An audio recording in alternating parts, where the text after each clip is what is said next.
Bonsoir, bienvenue. On espère que vous avez passé une bonne journée. On voit que vous êtes déjà nombreux à être connectés et on est ravis de pouvoir vous accueillir ce soir pour un nouveau rendez-vous résilience.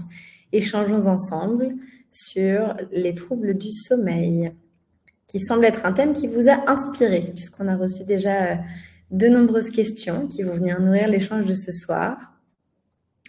Bonsoir, bonsoir, bonsoir Elsa, Carole, Catherine, Sonia, Françoise, Philippe. On est ravis. Je vais laisser encore quelques secondes pour que d'autres puissent se connecter et puis j'introduirai comme il se doit la thématique de ce soir. Bonsoir et bienvenue.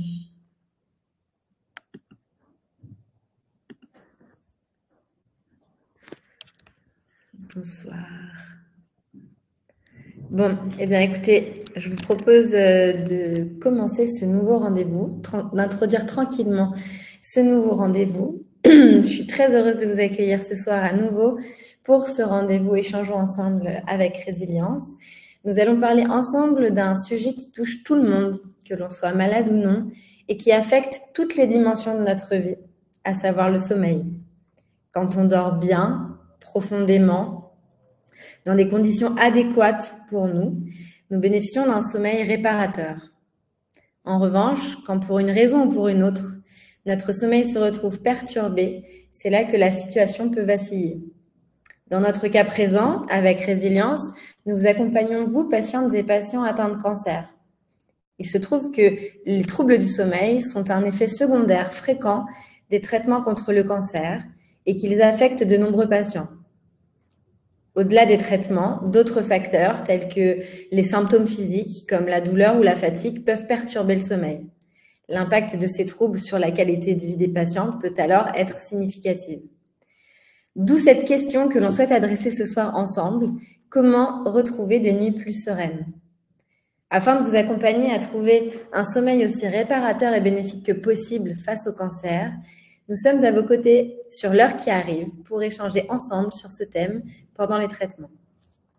Comme d'habitude, le principe de ce soir est le même, à savoir interagir avec vous, patientes et patients de notre communauté Résilience. Je me présente, je m'appelle Anne-Sophie, j'ai cofondé une association de patients pour les adolescents jeunes adultes en 2013 face au cancer et je suis engagée depuis plus de 10 ans sur les sujets de patients, cancer et maladies chroniques. Aujourd'hui, j'interviens en tant que Patient Voice Lead chez Résilience, donc je représente la voix des patients. Et donc, je ne me base pas uniquement sur ma seule expérience personnelle d'ancienne patiente. Je parle au nom des milliers de retours collectés sur le chemin depuis plus de 10 ans. À mes côtés pour ces rendez-vous, j'ai la chance d'avoir mon binôme préféré, c'est-à-dire notre super docteur Fanny Jacques, psychiatre chez Résilience. Fanny a travaillé une dizaine d'années en cabinet, spécialement avec des patients atteints de cancer. Elle a par la suite été entrepreneuse digitale sur la santé mentale et a rejoint l'an dernier Résilience pour travailler avec nous sur les problématiques de santé mentale et cancer. Enfin, nous avons également en coulisses avec nous Lucie, qui sera également à votre écoute pour modérer les questions que vous poserez dans le chat, auxquelles nous répondrons toutes les trois. Petit avertissement. Merci d'éviter des questions concernant particulièrement votre parcours de soins, à vous, étant donné qu'on est dans une approche générale et que la docteure Jacques n'est pas votre médecin traitant. Nous vous invitons à ajouter vos questions directement dans la partie questions en bas de l'écran sur la droite. Je les partagerai au fil de la conversation. Nous avons par ailleurs déjà reçu 7 questions qui nous ont été envoyées en amont de ce live sur lesquelles nous allons démarrer l'échange de ce soir. Enfin, sachez qu'en fin de live, nous vous soumettrons quelques questions de sondage par email pour avoir vos retours sur cette expérience, cette conférence et vos idées sur les thématiques que l'on pourra aborder par la suite. Fanny, je te laisse te présenter et nous dire quelques mots sur la thématique de ce soir. Bonsoir à toutes et à tous. Merci pour cette présentation dithyrambique, Anne-Sophie. Ça me fait tout à fait plaisir d'être à votre côté pour aborder donc cette notion des problèmes de sommeil et de la fatigue. C'est un vaste sujet en oncologie et puis c'est un vrai cercle vicieux On est d'ailleurs en train de construire un programme vraiment dédié à la fatigue et aux troubles du sommeil que vous trouverez d'ici quelques semaines ou mois dans notre application Résilience, parce que tout est intriqué et j'ai vu un petit peu les questions qui sont déjà apparues et je le vois bien en lisant les questions. Voilà, il y a un cercle infernal de les traitements contre le cancer et la maladie en elle-même et les effets secondaires de la maladie, eh bien, vont fatiguer. Plus on est fatigué et plus on peut être anxieux, voire même commencer à avoir des symptômes dépressifs. Et puis, contrairement à ce qu'on pourrait imaginer, plus on est fatigué et plus on est anxieux. Et donc, en fait, plus on va mal dormir et plus ça va avoir des répercussions sur notre bien-être et moral et physique. Donc, moi, j'aimerais essayer de vous apporter quelques pistes ce soir.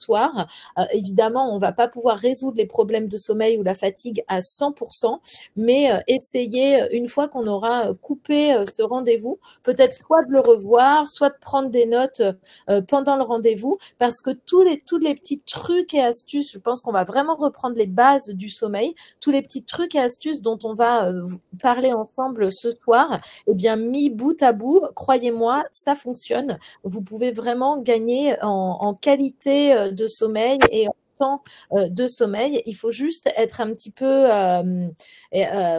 volontaire et ne pas lâcher. Il n'y a pas de choses miracles, mais mis bout à bout, tous ces conseils de bon sens peuvent vraiment améliorer la qualité de votre sommeil et j'espère pouvoir, avec Anne-Sophie, vous y aider ce soir.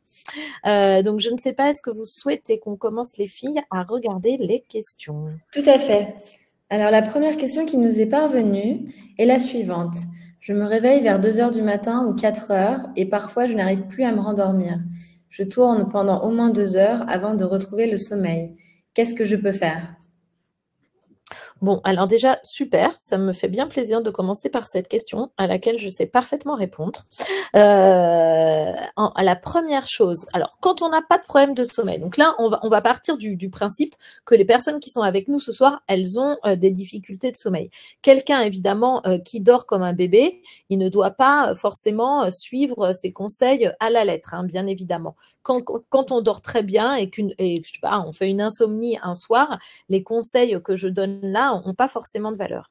En revanche, si là, la personne qui me pose la question, si c'est quelque chose qui lui arrive régulièrement, donc c'est ce qu'on appelle le réveil nocturne, on se réveille pendant la nuit et ensuite, eh bien, on tourne en rond.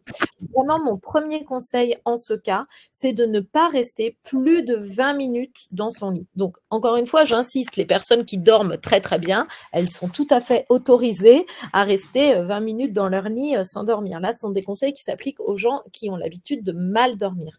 Il faut essayer de calculer quelque chose qui est très précieux chez nous, les psychiatres et les personnes qui travaillent sur les troubles du sommeil, qu'on appelle votre degré d'efficience au sommeil. Donc, ça peut paraître très compliqué. En fait, c'est très simple. Il faut que vous regardiez le temps que vous dormez sur le temps que vous passez au lit. Et ce rapport, il doit être supérieur à 90%. Par exemple, si vous dormez, je vais faire un calcul simple parce que je suis nulle en calcul, si vous dormez 9 heures et que vous avez passé 10 heures au lit, parce que vous vous êtes couché à 21 heures, mais vous ne vous êtes qu'endormi à 21h30, par exemple, et puis pareil pour le lever, ou vous vous êtes réveillé 15 minutes pendant la nuit. Bon, là, vous êtes bien. 9 heures de sommeil sur 10 heures passées au lit, ça vous fait une efficience de sommeil à 90%, on est bien. Là, s'il y a 2 heures pendant lesquelles la personne, elle ne dort pas, c'est sûr que son efficience de sommeil, elle ne doit pas être à 90%. Et ça, c'est pas bon. Et donc, en ce cas, il faut se lever. On conseille vraiment de ne jamais rester plus de 20 minutes à tournicoter dans son lit. En ce cas, on se lève. Alors, évidemment, on ne se met pas à faire du sport, les lumières allumées, ça ne va pas aider à se rendormir. On ne regarde pas les écrans, on met une lumière indirecte, tamisée. On fait une activité douce, on peut faire un peu de méditation, on peut un peu bouquiner, on peut écouter de la musique, etc. Et on retourne se coucher uniquement quand on ressent de nouveau des vrais signaux de sommeil, c'est-à-dire les paupières qui tombent, les yeux qui piquent, des bâillements, des signes physiques de sommeil. On ne regarde pas l'heure, on ne se dit pas « Oh là là là là, il est 4 heures du matin, il faut que je dorme, il faut que je me recouche ». Non, on écoute son corps et on ne se recouche que lorsqu'on sent les signaux de sommeil. Ça, c'est hyper important parce qu'en fait, il faut que notre cerveau il soit câblé pour associer le lit au sommeil. C'est un peu pavlovien. Il faut que le cerveau il ait enregistré cette information. Le lit, c'est égal à faire dodo. Et donc, un autre conseil qui va un peu avec, quand on a des problèmes de sommeil et qu'on reste comme ça dans son lit sans dormir, eh ben, il ne faut pas utiliser le lit pour autre chose que dormir. On ne lit pas dans son lit, on ne regarde pas de films ou de séries dans son lit. Alors, je sais que ce n'est pas toujours facile quand on est malade, mais si vous avez plutôt une banquette, un canapé, un fauteuil confortable, eh ben, c'est vraiment mieux de faire ces activités-là dans cet endroit-là. On ne mange pas dans son lit non plus. On va plutôt, même si on a envie de manger en position semi-allongée, eh ben, on le fait sur un canapé. C'est pas non plus évident si on habite dans un petit endroit. Parfois, c'est juste pas possible. Mais dans la mesure du possible, on fait ça. Il faut vraiment réserver le lit au sommeil pour que le cerveau, quand vous êtes en position allongée dans votre lit, il comprenne que c'est le sommeil, c'est pas les ruminations et la toupie. Donc déjà, le premier conseil que je donnerais à cette personne, c'est de se lever. Ça aura deux impacts. Déjà, de réattribuer sommeil, enfin que le cerveau réattribue sommeil et lit. Et puis de toute façon, quitte à ressasser dans le lit, dans le noir, autant se lever et faire quelque chose d'un peu plus intéressant. Le lendemain matin, vous serez tout aussi fatigué, mais au moins, vous vous direz que peut-être vous avez écouté quelques morceaux de musique, vous avez fait une séance de relaxation, vous avez bouquiné un petit peu, vous n'avez pas perdu votre temps. Donc, finalement, psychologiquement, ça, c'est aussi assez important. Je suis fatiguée, mais je n'ai pas perdu mon temps, versus je suis fatiguée et en plus, j'ai ruminé pendant 2 heures. Ouais, complètement. C'est souvent effectivement un conseil que j'ai pu entendre et qui effectivement est de sortir de son lit si on n'arrive pas à trouver le sommeil. La place du mental est souvent très forte et quand on se réveille ou quand on a effectivement un moment où on n'arrive plus à dormir, le mental va pouvoir prendre le pas sur le reste et va ruminer beaucoup de choses qui peuvent être assez néfastes pour vous en tant que patient, vous ramener sur vos douleurs, sur votre solitude, sur la crainte de l'avenir, la crainte des prochains traitements, tout ça. Et effectivement, l'occuper à autre chose, c'est effectivement une bonne parade. Comme disait Fanny, effectivement, se lever, sortir du lit et aller s'asseoir ailleurs ou aller marcher. On peut aller dans le jardin, on peut marcher dans la maison, prendre un livre, en tout cas avoir des lumières tamisées. Effectivement, les écrans sont à éviter. Une boisson chaude, ça peut aussi permettre d'apaiser un peu le corps. Et ensuite, effectivement, faire quelque chose qui vous fasse du bien. Donc, moi, j'ai entendu souvent le conseil de la musique qui peut être effectivement très apaisante. Faire une activité manuelle. Moi, je sais qu'on m'avait déjà aussi dit, ça peut être faire du crochet, faire du dessin, faire de la broderie. Ça peut être aussi faire un puzzle. Toute activité qui, selon vous, est relaxante va vous permettre d'occuper votre esprit. Et puis, au moment où, effectivement, vous sentirez à nouveau les effets du sommeil sur vos paupières ou sur votre corps, là, il sera temps, effectivement, de revenir dans le lit et de voir si, effectivement, le sommeil revient ou non. Mais effectivement, d'accueillir ça avec douceur. Et puis, voilà, si vous voyez à nouveau qu'il y a beaucoup que c'est beaucoup plus fréquent et qu'une nuit sur 2 ou une nuit sur 3, vous en arrivez à ne pas trouver le sommeil ou à vous réveiller comme ça de manière régulière la nuit, il faut en parler à votre équipe soignante, en fait. Et votre équipe soignante saura évaluer la situation et vous proposer des solutions, qu'elles soient médicamenteuses ou non, pour trouver le sommeil et pallier à ce manque de sommeil. Parce que juste pour compléter, et d'ailleurs, je pense que vous êtes tous d'accord là-dessus. En fait, il y a aussi une part. Je dis pas bien sûr que je dis pas que la fatigue n'est pas réelle ensuite la journée quand on n'a pas dormi. Mais souvenez-vous, dans nos jeunes années, Anne-Sophie, c'est encore le cas, moi un peu moins. Quand, par exemple, on passait une nuit de folie à sortir en boîte de nuit ou à être avec un amoureux et qu'on ne dormait pas de la nuit, et bien bizarrement, la journée, on était évidemment fatigué suite à cette nuit blanche, mais on était peut-être beaucoup moins fatigué malgré tout psychologiquement que si on avait passé une nuit blanche à ruminer. Là, c'est un peu la même chose. Alors, je ne vous dis pas de sortir en boîte de nuit, mais plutôt que d'être dans le lit à ruminer et à ressasser, parce que c'est ça qu'on va faire si on reste 2 heures dans le lit, on va s'énerver, on va penser à plein de choses, et ben il vaut mieux aller faire une petite activité parce que le lendemain, au moins, même si vous êtes fatigué physiquement, vous aurez la satisfaction psychologique d'avoir quand même pas perdu votre temps et fait quelque chose, et vous avez un peu fait quelque chose pendant votre nuit. Tout à fait. Tout à fait. Alors, on va prendre la question suivante qui nous a été envoyée en amont de ce live. Je vais bientôt être opérée du rectum. Mes nuits s'arrêtent à 3 ou 4 heures du matin, malgré les 3/4 d'un Lexomil pris au coucher. Pas de contact psychologue ou psychiatre en ce moment pour m'aider. Je suis seule à la maison. Comment retrouver la paix? La méditation m'apporte un peu de paix passagère, mais ensuite j'ai 45 000 pensées à la fois. Je lis la question. Hein. Si j'ai une seconde c'est pas parce que je suis en train de bugger, mais comme la question est longue, je suis de mon côté aussi en train de le lire, de la lire. Alors en effet, en plus donc la personne, elle prend quand même du Lexomil au coucher. Alors là, je vous donne un petit conseil médical, peut-être que je ne devrais pas le donner, et donc c'est pour ça que c'est vraiment sur recommandation quand même médicale, donc je demande à la personne de vérifier auprès de son médecin, mais peut-être que déjà un petit truc et astuce, si la nuit elle s'arrête à 3-4 heures du matin alors qu'il y a 3/4 de Lexomil de prix, c'est peut-être que finalement, c'est pas tant le problème de s'endormir qui est compliqué, mais plutôt le problème de dormir longtemps. Et donc moi, en tant que psychiatre, là, ce que je conseillerais à la personne, mais à vérifier avec le médecin qui a prescrit le Lexomil, moi, je ferais bien plutôt un demi-Lexomil le soir et de se garder un quart pour dans la nuit. Comme ça, on est sur la même dose de Lexomil, 3/4, mais on a partagé et on peut reprendre un petit peu dans la nuit, puisque là, visiblement, le problème n'est pas l'endormissement, mais plutôt le réveil nocturne. Sinon, je redonne le même conseil de ne pas rester trop longtemps dans la nuit. La méditation peut effectivement aider, et comme je le voyais également dans le chat, et il y a aussi des questions dans le chat, on va y répondre, ne vous inquiétez pas. En ce cas, la méditation, pareil, pas dans le lit, au bout de 20 minutes, on se lève et on va le faire sur le canapé. Et puis, la personne qui pose la question, elle a l'air d'avoir aussi, je pense, elle parle de retrouver la paix, d'être seule à la maison et voilà, et surtout d'avoir 45 000 pensées à la fois. Alors, une bonne petite astuce, eh bien, quitte à se relever au bout de 20 minutes, écrivez en fait du coup toutes ces pensées. Parce que j'adore cette citation de Paul Éluard, me semble-t-il. Quelles sont noires les pensées des nuits blanches?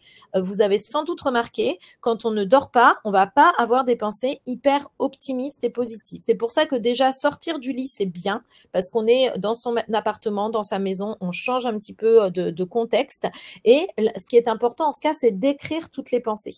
Moi, je suis vraiment, là, il y a un truc aussi important, c'est de se dire, il faut rester dans la thérapie de l'ici et le maintenant. Je suis en train de réfléchir à un problème. Quelle est la possibilité pour moi de le résoudre là, ici, dans la nuit, au fond de mon lit, à 4 heures du matin? Peut-être, parfois, vous pouvez résoudre le problème au fond de votre lit à 4 heures du matin, mais à mon avis, c'est très rare. Que ce soit un vrai problème où il faut envoyer un mail, un truc que vous aurez oublié de faire, un appel à passer, etc. Bon, de toute façon, c'est pas à 4 heures du matin que vous allez pouvoir le faire. Ou alors, c'est un faux problème, une rumination, un truc qui tourne en boucle, et si m'arrive ci, et si j'ai pas fait ça, et si ça se passe comme ça. Et donc, en ce cas, tous ces trucs-là, il vaut mieux les écrire. S'il s'agit de ce que j'appelle un peu un vrai problème, mince, j'ai oublié d'envoyer ce mail ou je ne sais quoi, et vous pouvez vous recoucher en ayant l'esprit tranquille parce que vous n'allez pas oublier. C'est noté sur une petite liste et vous le ferez le lendemain. Et s'il s'agit plutôt d'une rumination, une fois qu'elle est écrite, finalement, c'est quand même pas mal parce qu'elle quitte votre cerveau. Je ne sais pas si vous avez remarqué, mais on est tous tout à fait capables de se dire, j'en sais rien, je suis vraiment trop nulle. On est capable de se le dire 50 fois de suite. Oh là là, je suis vraiment trop nulle, je suis vraiment trop nulle. En revanche, si vous passez à l'écrit et que vous l'écrivez 50 fois de suite, là, en fait, ça va quand même commencer à devenir un petit peu pénible.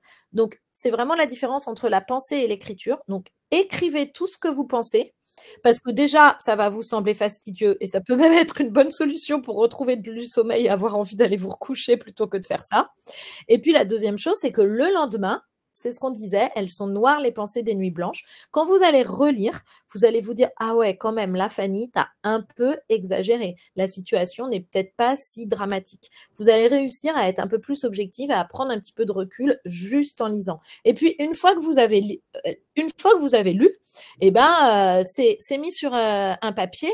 Et une fois que vous avez écrit, pardon, c'est mis sur un papier. Et puis, vous pouvez vous recoucher. Ça y est, ça permet de stopper quand même les ruminations. Un dernier truc, tout bête, mais très comportemental et que moi j'aime bien utiliser et que j'utilise pour moi-même pour stopper les ruminations. Donc on écrit et une fois qu'on a écrit, ce qu'on peut essayer de faire aussi, donc on se recouche par exemple si on sent qu'il y a des signaux de sommeil et pour stopper les 45 000 pensées, eh ben on fait un truc plus comportemental. Par exemple, un petit exercice, on fait un truc, là, je sais plus comment ça s'appelle, un petit bac. Vous réfléchissez, une ville qui commence par A, un prénom masculin qui commence par B, un prénom féminin qui commence par C. Voilà, forcez-vous à faire ça. C'est un peu comme compter les moutons. Et en fait, ça, c'est juste que ça va ramener votre esprit sur quelque chose de concret et ça va éviter les ruminations. Et a priori, vous allez vous endormir avant le Z. Et au pire, si vous vous endormez pas, bah, vous serez super fort au petit bac et ça vous aura quand même au moins servi à quelque chose, cette petite insomnie. Super, merci beaucoup Fanny.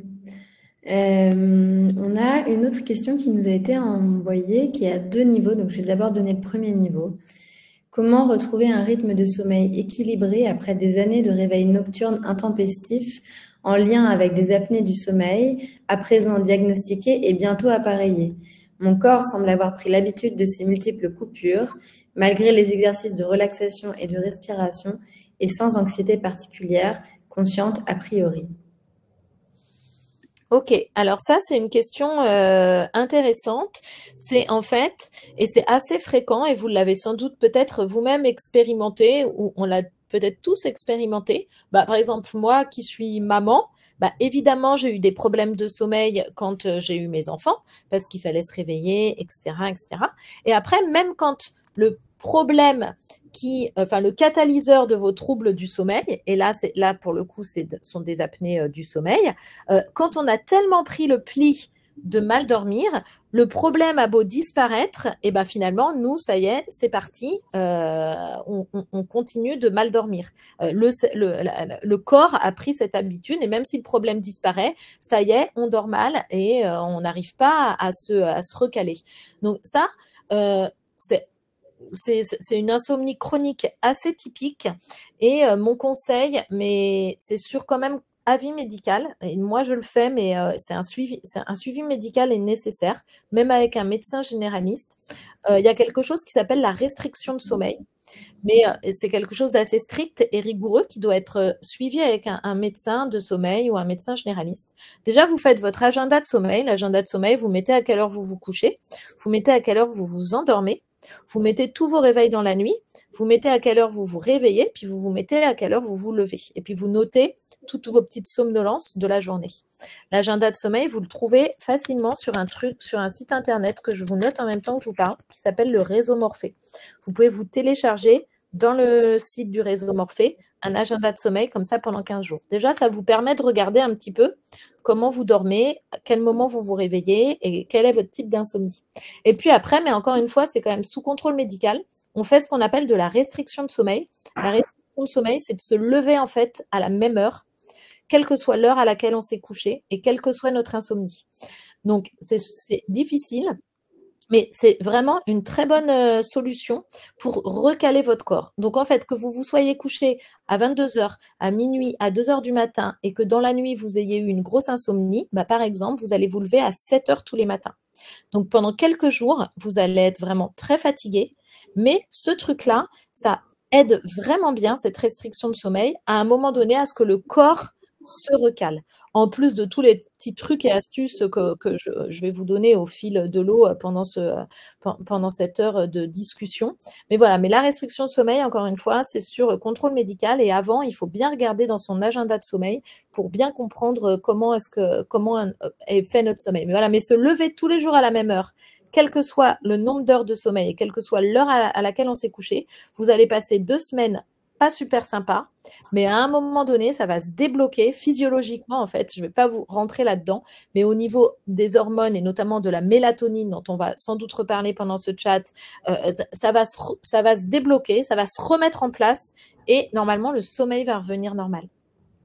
Et je sais pas si, Fanny, moi je sais qu'on m'a aussi, dans divers contextes, fait écho de ce conseil qui est de dire, il y a aussi tout un rituel à mettre en place en fin de journée quand on est proche de vouloir aller dormir, de mettre des choses en place pour conditionner progressivement à cette nouvelle habitude.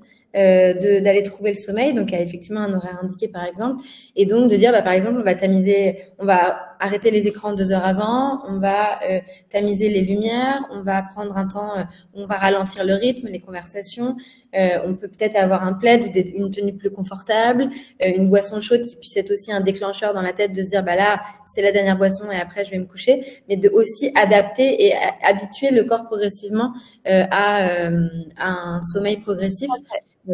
Ça peut être un des conseils qui, en tout cas, moi, que j'ai déjà entendu à plusieurs reprises. Oui, là, je pense que pendant l'heure qui vient, j'ai vu en fait, tu anticipes, tu marches sur nos propres plates-bandes parce que la question 5, elle est là-dessus, Anso. Et après, moi, je n'avais pas vu. Répondre. Moi, je l'avais pas vu. Il n'y a pas de problème. Mais tu as tout à fait raison. Et je pense qu'on va vous donner comme ça plein de petits conseils, comme on le disait au début, là, qui sont tout bêtes, mais mis bout à bout, en fait, ça fonctionne. Ouais. D'accord. Alors, la deuxième partie de la question de cette personne était: certains aliments sont-ils à éviter le soir pour rééduquer le corps à un bon sommeil?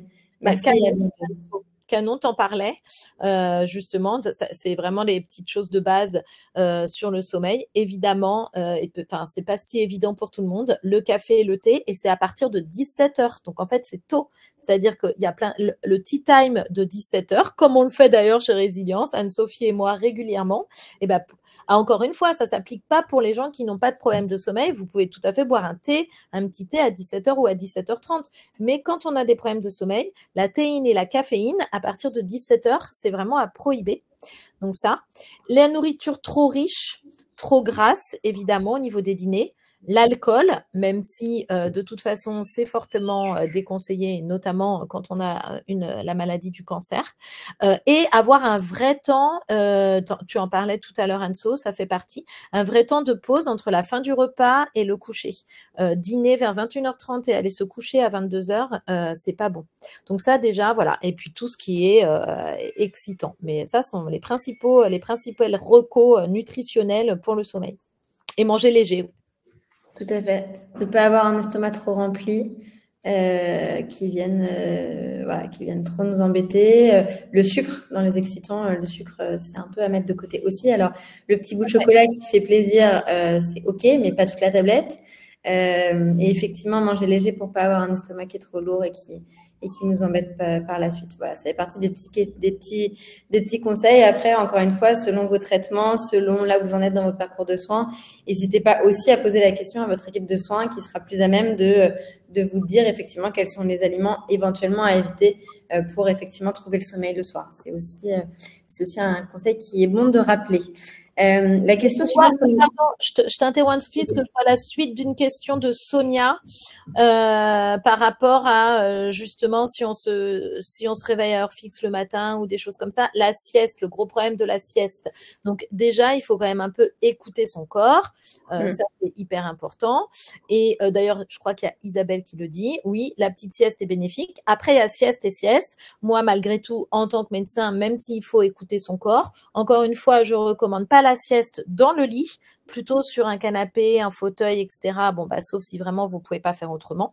Mais la sieste, c'est plutôt en dehors du lit et plutôt une demi-heure. Je sais que c'est pas facile parce que quand on se dit il faut que je dorme et dans une demi-heure je mets mon réveil, mais avec un peu d'entraînement, en fait, on y arrive. Donc, plutôt quand même ne pas dépasser la demi-heure. Si on fait 2 heures de sieste, ça va clairement impacter le sommeil. Et puis, plutôt début d'après-midi, après l'heure du déjeuner, ou en tout cas avant 15h30, 16h. La sieste de 19h, c'est pas génial. Voilà mes recos pour la sieste. Et même si on n'arrive pas à faire la sieste, il existe des choses qui s'appelle, attendez, je vais vous le mettre là-dedans, je vous le mets dans le chat, le non-sleep deep rest sieste. Voilà. Vous pouvez trouver cet exercice. Donc, c'est relaxation profonde sans dormir. Vous allez en trouver des exemples sur Internet. C'est une méthode qui a plutôt fait ses preuves. Et en fait, vous récupérez avec cette méthode qui est plutôt scientifiquement prouvée, le temps de sommeil est récupéré à moitié. C'est-à-dire, si vous faites 30 minutes de cet exercice, c'est comme si vous dormiez 15 minutes. Donc, si jamais vous n'arrivez pas à vous endormir pour faire une petite sieste, cet exercice de relaxation profonde où vous ne vous endormez pas, mais vous êtes finalement en état de semi-conscience, vous écoutez, vous allez trouver ça sur Internet, vous écoutez un podcast, en fait, ça dure une petite demi-heure et ça sera l'équivalent de 15-20 minutes de sieste. Parfait. Merci beaucoup, Fanny. On avait une question qui là était quand même assez technique, donc je ne sais pas si on sera à même d'y répondre. On a reçu un message qui nous disait « Bonjour, je voudrais savoir si l'on peut prendre de la phycocyanine et des vitamines B12, B9, B6 en complément contre la fatigue et la baisse de numération globulaire et plaquettes. » Alors, je vais y répondre, mais rapidement, puisque effectivement, n'étant pas, en plus, je ne suis pas oncologue, je ne sais pas tout. Et là, on est vraiment sur de la fatigue liée, en fait, à une problématique physique. La phycocyanine, c'est quoi? C'est extrait de la spiruline, qui est une algue qui est assez connue et que vous connaissez, dont vous avez peut-être entendu parler. Ça fonctionne. Ça peut fonctionner en tout cas, la spiruline et les vitamines B12, les folates, etc. Mais c'est quand même vraiment sous contrôle médical. Il faut demander avant. Mais oui, en théorie, si les raisons de la fatigue sont celles-ci, ça doit pouvoir fonctionner ce type de complément alimentaire à valider auprès du médecin. Exactement. Exactement. Toujours revoir avec votre médecin. Encore une fois, nous sommes là chaque mois pour parler de ces sujets-là, mais nous ne sommes pas votre médecin traitant. Et donc, c'est à votre équipe soignante de pouvoir adapter tous les compléments et les molécules que vous souhaitez également prendre. On a une question qui nous dit « Est-ce que les troubles du sommeil peuvent être des effets secondaires du traitement par hormonothérapie? Si oui, est-ce que ces troubles peuvent diminuer avec le temps? Quelles solutions autres que les somnifères ?» Alors oui, et ça peut-être tu en sais quelque chose aussi mieux que moi sur l'hormonothérapie. Je peux te laisser commencer à répondre et puis ensuite j'enchaînerai. Oui, moi c'est un retour que j'ai pu avoir de nombreuses patientes et patients qu'effectivement l'hormonothérapie pouvait provoquer ces troubles du sommeil.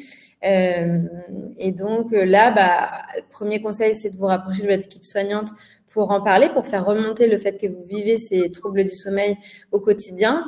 Le conseil de Fanny de faire effectivement un journal de votre sommeil, ça peut être aussi une manière concrète d'en parler à votre médecin et de montrer, de lui dire, voilà, sur la dernière semaine, voilà comment a été fractionné mon sommeil, voilà comment j'ai vécu les choses. Est-ce qu'il y a des solutions qui peuvent être mises en place, qu'elles soient médicamenteuses ou non?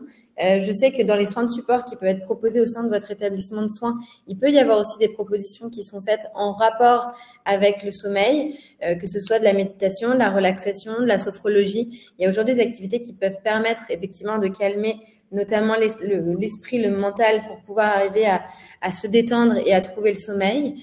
Mais effectivement, c'est des éléments qu'il faut faire remonter à votre équipe de soins. Et effectivement, il y a peut-être des interactions aussi avec votre alimentation qui peuvent provoquer avec l'hormonothérapie, ce trouble du sommeil. Donc, à nouveau, n'hésitez pas à noter tout ce que vous vivez et à le faire remonter à votre équipe de soins. Fanny, je te laisse compléter. Non, quelle solution autre que les somnifères? Peut-être que du coup, je vois une autre question également, Anne-Sophie, qui était aussi une question, tu commençais à l'aborder tout à l'heure sur tous les petits rituels à mettre en place. Et donc, je vois une autre question qui est comment aider à s'endormir, lutter contre les réveils nocturnes alors que je dîne léger, sans excitant et sans lumière bleue avant le coucher. C'est peut-être le moment du coup d'attaquer vraiment quelques conseils pratico-pratiques sur ces petites choses, ces petits trucs et astuces pour retrouver un bon sommeil en dehors de ce que l'on s'est dit. Donc moi, vraiment, l'agenda de sommeil, faites-le. Ça va vous permettre de mieux vous connaître et de mieux connaître votre sommeil et de repérer justement cette efficience de sommeil. Est-ce que vous êtes à 70%, 90%, etc. Quelle est l'heure à laquelle vous vous endormez, l'heure à laquelle vous vous réveillez. Le premier truc, c'est vraiment, moi, j'essaie toujours de me coucher que quand je suis fatiguée. Ça peut paraître très bête, mais on a souvent tendance à se dire, oh punaise, il est 23h, il faut que j'aille me coucher. Mais en fait, si jamais il est 23h et que vous n'êtes pas fatigué, vous n'allez pas vous coucher. Il faut vous coucher si et seulement si vous ressentez les signaux du dodo qui arrivent. Après, donc comme le disait Anne-Sophie, comme les enfants, il y a des petits rituels à mettre en place qui sont aussi hyper importants le soir. C'est pas que pour les enfants, c'est pour vraiment préparer votre cerveau à le mettre en mode veille et qu'ils comprennent que là, vous allez aller vous coucher et qu'ils commencent à déclencher les sécrétions d'hormones qui sont nécessaires pour entrer dans le sommeil. Donc, vous commencez à tamiser les lumières. Parce que on va en parler tout à l'heure. En fait, la mélatonine, qui est l'hormone qui aide au sommeil, elle se sécrète. Sa sécrétion est inhibée par la lumière. Donc, si jamais vous commencez à rester devant vos écrans ou des lumières trop vives, vous allez inhiber votre mélatonine. Et la mélatonine, c'est ça qui fait dormir. Vous avez tous entendu parler maintenant de traitements sans ordonnance qui existent à base de mélatonine. Ça fait partie des hormones du sommeil, la mélatonine. Et elle est vraiment inhibée par la lumière.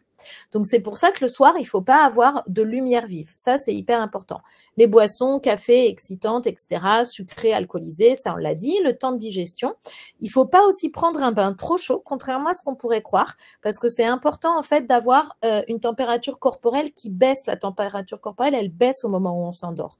Donc, il faut avoir une chambre vers 18-19 degrés. Il faut s'habiller léger et il ne faut pas réchauffer sa température corporelle lorsque on va se coucher. Et si vous pratiquez une activité physique, pareil, pas le soir. Parce que ça augmente la température corporelle.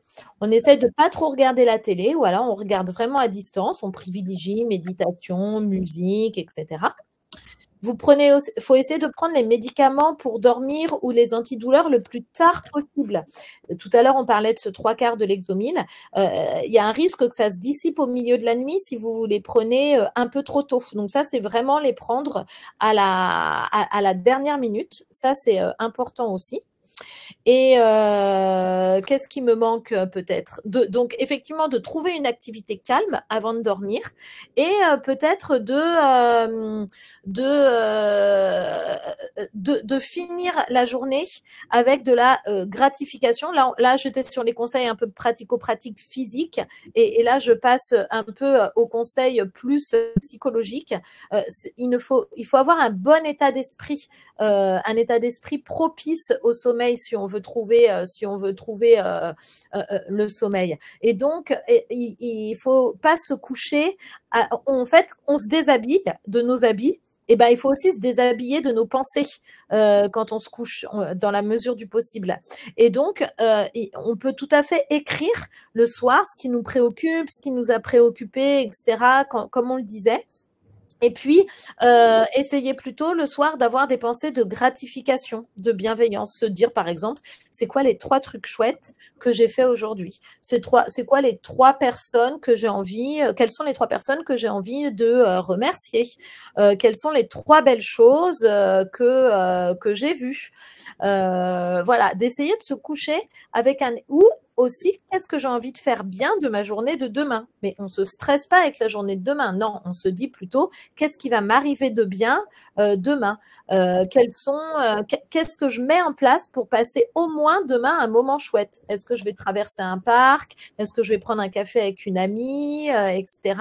Voilà, essayez de vous libérer l'esprit, d'avoir un esprit vraiment plus dégagé pour pouvoir vous endormir. Pratiquer la gratification, la méditation, la relaxation. Il y a une forme de respiration aussi, je vous la note également, vous la trouverez sur Internet, c'est la respiration en 4-7-8, qui est une forme de respiration qui peut vous aider au sommeil. Voilà. petits trucs mis bout à bout, même si ça peut paraître pas grand-chose, et ben au final, c'est beaucoup. Et aussi quand vous vous levez, parce que quand on se lève, et ben ça va jouer sur le sommeil en fait. Quand on se lève, on se met le plus vite possible à la lumière du jour. Comme je venais de vous l'expliquer, votre fameuse mélatonine qui vous fait dormir, elle est inhibée par la lumière. Donc, autant le soir, il faut tout faire pour essayer de la sécréter et donc il faut se mettre plutôt en mode sombre, comme le téléphone, autant la journée, pour bien se réveiller, eh bien, il faut la bloquer, cette mélatonine. Et donc, il faut être dans des lumières vives. Donc, le mieux, c'est que quand vous vous réveillez, eh ben, vous vous mettez à la lumière du jour et régulièrement, dans la journée, si vous vous sentez un petit peu fatigué, eh ben, vous vous mettez dans de la lumière vive. Comme ça, votre mélatonine, elle va redescendre. Tout à fait. Moi, je compléterais juste en disant qu'effectivement, même si ça peut être très tentant, pas de douche ou pas de bain avant d'aller se coucher, parce que ça réchauffe le corps et du coup, le corps n'est pas du tout prêt. Attends. Oui, pardon, j'ai eu un petit problème de connexion. Donc, pas de douche ou pas de bain, même si c'est très tentant, parce que ça réchauffe le corps. C'est vrai que l'exercice des gratitudes ou l'exercice de la prière, parce qu'on a aussi des patients qui ont la foi, quelle qu'elle soit. Et donc, d'avoir cet exercice de prière, qui est aussi une manière d'être en gratitude de ce qu'on a pu traverser dans la journée, ça peut être aussi quelque chose de très apaisant, de prendre conscience, en fait, juste de la journée qui vient de s'écouler et quels ont été les moments chouettes qu'on a envie d'en retenir, de pouvoir avoir vécu cette journée.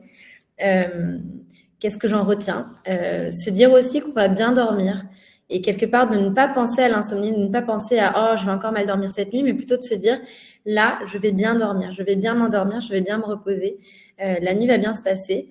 Et puis, un autre conseil que moi j'ai reçu pendant mes traitements à Curie, mais que j'ai aussi entendu par la suite par de nombreux professionnels de santé, c'est la puissance des automassages. Qui peuvent être aussi des petits temps aussi où on revient au corps et donc il y a des massages, il y a différents points énergétiques dans le corps, donc ça peut être les points au poignet, il y a différentes zones. Si vous avez une zone douloureuse en particulier, c'est de venir la masser, ça peut être masser la tête, parce que c'est vrai que notamment quand on perd ses cheveux, ça peut être assez douloureux. Donc au début des traitements, prendre un temps et se masser la tête vraiment 5 minutes, 4-5 minutes avec une huile type huile d'argan, huile de ricin, ça peut faire beaucoup de bien et ça peut effectivement poser le corps et faire comprendre encore que là, il est temps d'aller dormir, se masser les mains. Enfin, voilà, il y a plein d'automassages qui peuvent être faits. Il y a des livres qui existent là-dessus. Et ça peut être aussi une manière de se soulager, se préparer au sommeil et se dire là, je suis prêt à aller me coucher. Voilà. On va reprendre pour la respiration en 4, 7, 8 que je ne sais plus qui me disait. Est-ce que vous pouvez l'expliquer? Andrea, pardon. Oui, je crois que vous la retrouvez dans Résilience. Elle a été plutôt bien expliquée par Benoît. Et en fait, ne la faites pas tout seul au début. Il y a de podcast de Résilience dans... Oui, Rachel la présente. Ça fait partie des méditations. Ok, et ben super. Donc ça, vous pouvez le retrouver. Parce qu'au début, c'est plus facile de le faire avec un podcast pour vous guider. Tout à fait. Tout à fait. On avait un dernier message qu'on avait reçu avant ce live. Bonsoir. En temps normal, je me couche vers 22h30. Alors, pourquoi je me réveille vers 2h30 ou 2h45 du matin et ma nuit est terminée? Donc, je me lève pour éviter de penser. J'essaie pourtant la respiration lente et profonde, mais c'est pas pour cela que je me rendors. Ça reste dans les sujets qu'on vient d'aborder. Donc 10h30, 2h30, ça fait 4 heures de sommeil. Ouais. Bon, après, là, je sors un peu de... là, ce que je n'arrive pas à savoir, c'est si la personne, ce que je l'ai vu aussi dans le chat, il y a quelqu'un qui dort pas tant que ça et qui finalement ne se sent pas fatigué. Il y a vraiment un truc psychologique autour du sommeil et de la fatigue, de se dire j'ai dormi que 5 heures. Moi, j'avais pas mal, par exemple, de personnes âgées qui venaient me consulter en me disant je suis insomniaque totale. Et quand on faisait leur agenda du sommeil, elles dormaient 5h30, 6 heures. C'est pas énorme, mais en fait, quand on prend de l'âge, dormir 6 heures, à 75 ans, c'est à peu près la règle, 5h30, 6h. Et on pourrait imaginer qu'on est insomniaque, mais on ne l'est pas. Donc, en fait, ce qui est important quand même, là, et j'ai pas la réponse dans la question, c'est est-ce que la personne, elle est très, très fatiguée dans la journée, en fait.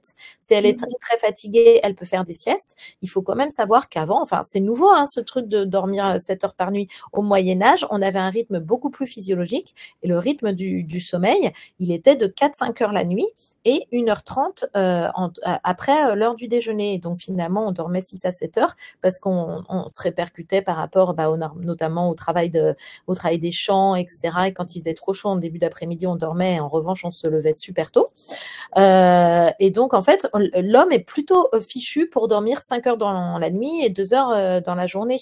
Sauf que, évidemment, avec nos modes de vie actuels, c'est plus compliqué. Donc, peut-être que cette personne, elle peut faire comme ça, si jamais c'est possible pour elle. Peut-être aussi que c'est une petite dormeuse ou un petit dormeur. Il faut savoir qu'il y a quand même 5% de la population qui sont physiologiquement des petits dormeurs. Donc, les petits dormeurs, ça veut dire qu'ils ont besoin de moins de 5 heures de sommeil par nuit. Et si jamais la personne qui nous a écrit est malgré tout, avec ses 4-5 heures de sommeil, extrêmement fatiguée, peut-être qu'il faut qu'elle fasse là tout ce qu'on a déjà évoqué, tenir un agenda de sommeil et encore une fois, peut-être en ce cas, aller voir un médecin pour voir s'il est possible, avec l'aide d'une personne spécialisée dans le sommeil, de pratiquer 2 à 3 semaines de restriction de sommeil pure pour voir si ça permet de la recaler un petit peu mieux. Ok, très bien. On va reprendre du coup les questions que vous avez posées là dans le chat. Donc la première venait d'Andrea qui nous disait, est-ce que dans le cas d'insomnie nocturne, il est conseillé de faire une liste dans la journée? C'est encore une fois avec ce que tu as dit précédemment. Non, mais je me demande si Andrea, elle voulait peut-être pas écrire sieste plus que liste. Je pense que c'est les deux, mais je pense qu'effectivement, la liste est aussi pertinente. C'est comme tu disais tout à l'heure, effectivement, quand on se réveille dans la nuit, peut-être qu'effectivement, poser toutes les idées qu'on a dans la tête avant d'aller se coucher, de vider la tête par l'écrit, permet du coup de liser l'esprit et de pouvoir aller se coucher. Parce que là, comme Andrea l'écrit, est-il conseillé de faire une liste dans la journée? Alors, de faire une sieste dans la journée, oui. Et en revanche, si c'est bien d'une liste dont vous vouliez parler, eh bien, la liste, on la fait au moment où on se réveille dans la nuit. On se met sur une lumière douce et on se fait notre petite liste des trucs qui nous chagrinent, des trucs qu'on a dans la tête. Et une fois qu'on a posé la liste, elle n'est plus dans notre tête. Très bien. Très bien, merci du coup, Fanny. Marie-Odile nous écrivait dans le chat, bonsoir, jusqu'à ce jour et depuis 3 ans, retrouver mon lit le soir, c'était un pur bonheur. Je dormais très bien sans réveil nocturne, mais depuis un changement de chimio, j'ai un sommeil perturbé au bout de 5 heures de dodo. Je précise que je n'ai pas d'anxiété, d'angoisse, pas de pensée négative. Malgré un manque de sommeil, je ne ressens pas plus de fatigue le lendemain. Je compense par une sieste. Est-ce bien? Effectivement, tu as répondu tout à l'heure que la sieste, si on en ressent le besoin, c'est aussi une très bonne médication. Et la personne de tout à l'heure aussi me dit, je pense en fait, c'est Monique qui posait la question qu'elle ne dormait que 4 heures la nuit. Est-ce qu'elle est très fatiguée en journée? En tout cas, il y a quelqu'un qui nous a répondu sur le chat que oui, elle était très fatiguée. Et donc, on en est aussi un peu, voilà, sommeil perturbé au bout de 5 heures. Alors, la personne qui ressent pas plus de fatigue le lendemain, elle compense avec une sieste. Eh ben oui, c'est parfait. On fait franchement comme on peut, le mieux qu'on peut. Et Monique, si elle est très fatiguée avec ses 4-5 heures de sommeil et qu'elle n'arrive pas à bien se recaler, surtout qu'elle reprenne notre webinaire de ce soir, qu'elle note tous les petits trucs et astuces que j'ai évoqués. Sur le site du réseau Morphée, elle pourra peut-être également en trouver d'autres, qu'elle se télécharge et qu'elle s'imprime un agenda de sommeil pour vraiment étudier son sommeil. Ça, c'est hyper important. Et il faut le faire pendant 15 jours avant d'aller voir un médecin. Et elle va directement chez le médecin avec son agenda de sommeil rempli depuis 15 jours. Et peut-être que le médecin pourra lui proposer de la restriction de sommeil ou un traitement naturel comme de la mélatonine, par exemple, dans un premier temps, pour essayer d'allonger un tout petit peu son temps de sommeil au moins. Tout à fait. On avait aussi un message d'Eric qui nous écrivait en disant « Demain, je fais ma 52e chimio. J'ai eu des problèmes de sommeil, parfois 4 réveils par nuit. Depuis que je bois 2 litres par jour, j'imagine que c'est de l'eau, en tout cas je l'espère, Eric. J'ai baissé à 1 réveil depuis que je m'hydrate. Donc effectivement, en buvant plus d'eau dans la journée, il dort mieux la nuit. Et ça paraît aussi logique. Bien s'hydrater au quotidien permet effectivement d'avoir un sommeil qui est reposé et d'avoir une digestion qui est plus fluide parce que le corps est bien hydraté. C'est vrai, c'est pas tellement une question peut-être d'Eric, qui est plutôt une recommandation. Et il a tout à fait raison. Il faut avoir une bonne hydratation. Les cellules, une fois qu'elles sont mieux hydratées, elles fonctionnent mieux, elles dépensent plus d'énergie dans la journée. On ressent plus la fatigue le soir et on est plus en mode repos le soir si on a bien bu la journée, au moins 2 litres. Pareil, reco médical, ça dépend aussi de sa maladie et de ses traitements. Tout à fait. Et quelque part, ça va aussi dans le sens de ce qu'écrit, juste ce qu'écrivait là Isabelle dans le chat. Je pense que chacun a un rythme différent et doit écouter son corps. L'essentiel est de se sentir bien dans son esprit. Et on est avec notre psychiatre préférée, donc forcément, elle va aller dans ce sens. Non, mais c'est un super bon message. Merci beaucoup, Isabelle. Et c'est pour ça que j'insiste sur ce truc tout bête de l'agenda de sommeil, parce que du coup, ça va vous permettre d'écouter votre corps. On a trop tendance aujourd'hui, en fait, tout est cadré à la minute. Là, on prend plus le temps et on est plein d'injonctions. On se met plein d'injonctions. Il faut que je dorme parce qu'il est 23 heures. Il faut que j'aie mes 7 heures, sinon je vais être complètement claquée. En fait, il y a un truc aussi psychologique de dédramatiser un peu l'insomnie, le sommeil un peu trop court, parce que tout ça, il y a une participation psychologique importante. Et c'est vrai qu'on fait on se met plein d'injonctions et en fait, on ne s'écoute plus. On est, comme quand je vous dis, mais je le fais moi-même, hein, quand je vois la pendule et qu'il est 23h30, je suis absolument pas fatiguée, je me dis qu'il faut que j'aille me coucher et après, je râle parce que je suis dans mon lit et que j'arrive pas à dormir. Bah oui, en fait, j'arrive pas à dormir parce que j'ai pas eu les signaux de sommeil. Donc, on arrête de regarder, de se dire qu'il faut qu'on dorme 7 heures ou 8 heures, que sinon on va être crevé et que ça va être la catastrophe le lendemain. Une insomnie, en plus, c'est chiant. On l'a tous vécu, mais c'est pas grave. Une nuit avec un mauvais sommeil, c'est galère, mais c'est pas grave. Et donc, on ne va se coucher que lorsqu'on ressent des signaux de fatigue. On fait la sieste l'après-midi, bon, pas trop longtemps et pas trop tard malgré tout, mais ça, c'est OK. Et puis, on se lève plutôt que de tourner en rond. En fait, c'est des principes de base, mais on est tellement rempli d'injonctions qu'on a tendance à les oublier. Et en plus, évidemment, que plus on se dit il faut que je dorme, et moins on dort. Tout à fait. Enfin, ça paraît évident. Et donc, effectivement, voilà, c'est s'écouter. Je trouve que l'exercice du journal me parle beaucoup parce que ça permet de conscientiser aussi. Des fois, on se dit, oh là là, je fais insomnie sur insomnie, alors qu'en fait, c'est très peu fréquent. Parfois, on n'a pas conscience qu'on fait des insomnies et que c'est une vraie gêne et que c'est pour ça qu'on est fatigué en journée. Et donc, l'exercice du journal, il permet en fait d'objectiviser les choses puisque vous allez tout mettre par écrit, vous allez vous rendre compte de ce qui se passe. Et effectivement, si vous notez aussi, par exemple, ce que vous mangez ou si vous avez une soirée ou si vous avez un repas un peu festif avec de l'alcool, par l'écrit, on peut aussi prendre conscience de pas mal de mécanismes inconscients qui se sont mis en place dans la journée et qui vont faire qu'effectivement, notre sommeil peut en pâtir. Et effectivement, en fait, tous ces conseils qu'on donne depuis une heure, c'est des conseils qui sont notamment utiles face à la maladie, mais d'une manière générale au quotidien, c'est ce que je disais tout à l'heure en introduction, le sommeil reste une denrée précieuse pour tout un chacun, malade ou non. Et effectivement, face à la maladie, ça va être encore plus complexe parce qu'on va moins récupérer, on va être moins en forme. Donc, face au traitement, ça va nous mettre en difficulté supplémentaire. Mais là encore, n'hésitez pas à vous rapprocher de votre équipe de soins qui sera aussi à même de vous aider, de vous accompagner sur ces problématiques de sommeil. Et puis là, enfin, on n'en parle pas trop parce que c'est pas le moment de parler des traitements et moi, je veux pas rentrer dans les traitements médicamenteux, mais il y a quand même des traitements à voir avec votre équipe de soins, des traitements avec des plantes, des traitements avec de la mélatonine qui fonctionnent quand même, hein, qui sont pas… Ah oui, et tiens, et aussi je n'ai pas pensé, la luminothérapie, on n'en a pas parlé, la luminothérapie, c'est exactement ce dont on parle. Alors, la luminothérapie, il faut que vous demandiez à votre médecin et puis il ne faut pas acheter n'importe quoi. Maintenant, les lampes, elles sont aux normes CE. Il faut bien prendre une lampe aux normes CE, mais vous en avez chez Nature et Découverte, vous en avez chez Darty, etc. Il faut que ce soit une lampe qui fasse 10 000 lux parce que sinon, vous allez vous faire arnaquer. Et la règle de la luminothérapie, c'est qu'il faut le faire le plus tôt le matin. C'est la règle des 3. Tiens, je vais vous la noter dans le chat. Vous la faites. Attendez, parce que comme je ne suis pas multitâche, je n'arrive pas à écrire en même temps. Donc, je vous le note et ensuite, je vous explique. Donc, c'est 10 000 lux.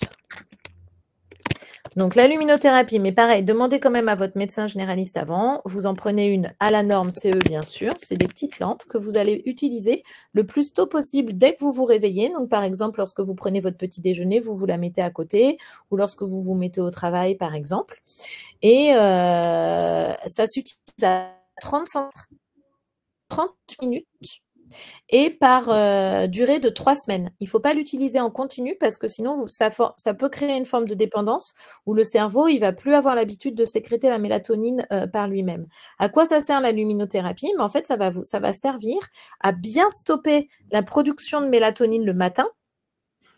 Et du coup, comme va être bien stoppé le matin, et ben dès que vous allez vous retrouver dans le sombre, dans le plus noir le soir, quand le soleil se couche et que vous mettez des lumières indirectes, et ben la mélatonine, elle va bien tout de suite être sécrétée. Ça permet de bien faire de bien remettre la mélatonine en route sur le plan cérébral. Et donc ça fonctionne plutôt pas mal. Encore une fois, ça mis bout à bout, on peut y arriver. Donc, il y a quand même aussi des solutions non médicamenteuses, des traitements de phytothérapie, la luminothérapie, la mélatonine, mais avec des recours quand même de votre médecin qui peuvent vous aider au moins pour un temps, quoi, sans devenir dépendant. Tout à fait. Et on a un message de Philippe qui nous dit « Je me réveille environ 2 fois par nuit pour aller faire pipi et je me rendors assez facilement. Dois-je arrêter de prendre des boissons avant 1 heure conseillée avant d'aller au lit ?» Merci. C'est pas facile d'écrire, hein, déjà, de répondre. Déjà, Philippe, ça va dépendre aussi un peu des sujets prostate. Parce que voilà, donc je ne sais pas quel âge a Philippe, mais c'est vrai que nous les femmes, depuis toujours, hein, d'ailleurs, j'ai vu tout à l'heure, je crois que c'est Isabelle qui nous disait parfois, faut que je me lève faire pipi. Les femmes, on a l'habitude de devoir se lever pour aller aux toilettes, les hommes un peu moins, mais avec l'âge un petit peu plus, et c'est normal, et c'est pas grave. Et après, quelqu'un également le disait, il faut quand même bien s'hydrater dans la journée. Donc oui, souvent, on peut avoir la recommandation de moins boire d'eau au repas du soir et de plus boire en fait à partir du repas du soir ou de boire juste un verre d'eau au repas du soir pour essayer de moins se lever la nuit. Pas de thé non plus le soir, mais ça on l'a déjà dit, ni de boisson diurétique. OK pour moins boire le soir. Je vous dis, hein, souvent on dit un verre d'eau le soir et puis basta au moment du repas. Mais en ce cas, il faut bien quand même avoir bu son litre et demi ou 2 heures ou 2 litres d'eau par jour. Après, si vous vous rendormez rapidement, Philippe, du coup, c'est pas trop embêtant. Je vois aussi une demande d'avis sur les fleurs de bac. Ça peut fonctionner, les fleurs de bac. Alors moi, je suis pas du tout spécialiste parce que il faut quand même être assez, il faut être bien formé. Il faut pas aller voir n'importe qui. Il faut aller voir plutôt des sophrologues qui sont spécialisés dans les fleurs de bac. Et bien regarder. Des naturopathes, mais effectivement, c'est des professions. C'est vraiment une petite cuisine interne qui va dépendre de la personne. Mais ça peut fonctionner, bien sûr. Encore une fois, mis bout à bout, tout ça, ça marche. Mais il faut exactement. L'idée de ce soir, c'était surtout de pouvoir discuter de tous ces sujets-là et de pouvoir vous donner autant d'idées et d'outils dont on a conscience, connaissance. Et après, libre à vous, effectivement, de vous les approprier, d'en parler à votre équipe de soins pour s'assurer que c'est OK par rapport à votre prise en charge. Mais voilà, en tout cas, on est enchantés de cette conversation. Il est déjà 19h27, donc on arrive au terme de cette nouvelle conférence Échangeons ensemble sur les troubles du sommeil. J'ai personnellement été ravie de pouvoir être à nouveau à vos côtés et aux côtés de Fanny pour répondre à vos questions sur ce sujet du sommeil qui fait beaucoup parler et qui effectivement est quand même un de nos essentiels au quotidien pour pouvoir être en forme et de pouvoir être effectivement bien présent dans ce qu'on a à vivre chaque jour. Donc moi en tout cas je vous dis un grand merci, je vous souhaite une belle fin de journée. Fanny, est-ce que tu as un mot de clôture pour ce soir? Philippe demande 30 minutes. Oui, c'est 30 minutes le matin, 30 minutes par jour, le matin à 30 centimètres et par durée de 3 semaines. 3 semaines avec, 3 semaines sans, 3 semaines avec, 3 semaines sans. Et surtout entre septembre et mars, parce qu'entre mars et septembre, avec la lumière du jour, vous en avez moins besoin. Et c'est le plus tôt possible lorsque vous vous levez, Philippe. Qu'est-ce que je voulais vous dire d'autre? Que je suis désolée parce que j'ai vu dans le chat qu'il y avait quelqu'un qui me voyait un peu hachée. Alors j'espère que ça se sera résolu et qu'ensuite on m'a bien vu et entendu. Et puis aussi il y avait un message de si le mari ronfle, comment on fait? Ça, c'est une vraie galère. On peut changer de mari, mais après, du coup, on dort pas très bien. Si j'ai le temps de changer de mari, ça peut prendre du temps et on peut avoir des insomnies. Du coup, on se retrouve dans un cercle vicieux. On peut mettre les boules caisses. Il y en a des spéciales anti-renflement. On peut aller coller le mari chez l'ORL parce que peut-être qu'il a des petits soucis au niveau de la cloison nasale et qu'il y a quand même pas mal de traitements maintenant qui marchent et qui sont anti-renflement. Voilà. Eh ben, en tout cas, un grand merci. Merci pour vos retours enthousiastes et très positifs. On prend tout ça aussi qui nous nourrit et qui continue de nous motiver. Et puis, on va vous souhaiter une belle soirée. Prenez-vous aussi soin de vous. Et puis, on vous donne rendez-vous le mois prochain pour un nouveau rendez-vous. À bientôt. Dormez bien. Bonne soirée. Bonne soirée. Au revoir.